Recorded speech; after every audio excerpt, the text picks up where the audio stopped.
Candy on the beat. Nazareti isiyokuwa na kitu mbele ya macho ya watu, isiyokuwa na chochote cha maana,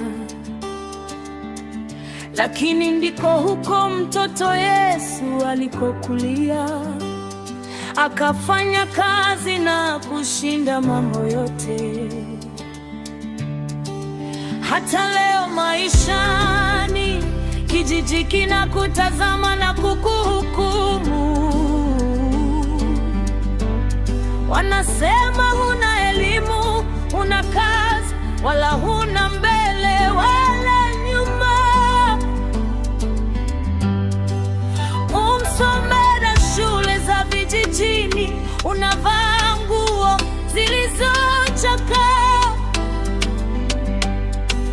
Watu wako wanakupita na kukucheka wakisema huyu hatafanikiwa.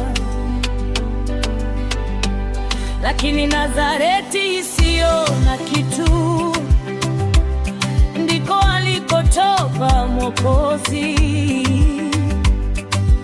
Mungu angali ulipoanzia, anatazama pale anapokupeleka.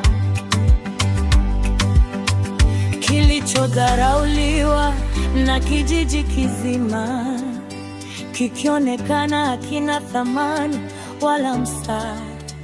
Si kwamba hakuna makao makubwa au miji mizuri kwingine, lakini katikati ya hayo yote, Yesu amekichagua kile kilichodharauliwa na kukiinua. Kilichodharauliwa na kijiji kizima, kikionekana hakina thamani wala msaada.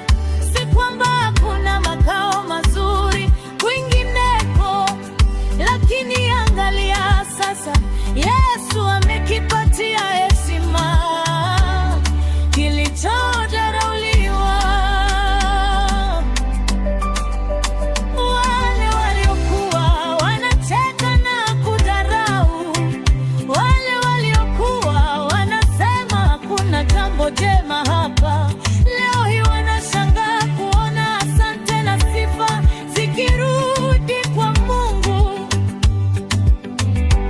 Futa machozi yako ndugu yangu, usisikilize maneno ya kejeli.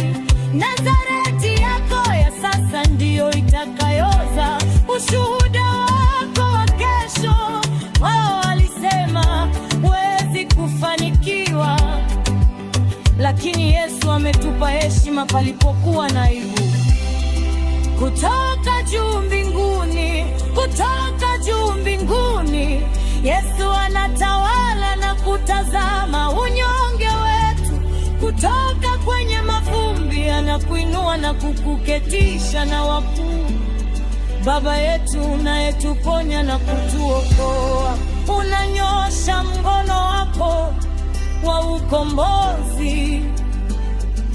Yesu mwema, Baba yetu, unatutoa kwenye unyonge na aibu na kutupatia wokovu na ushindi mkuu.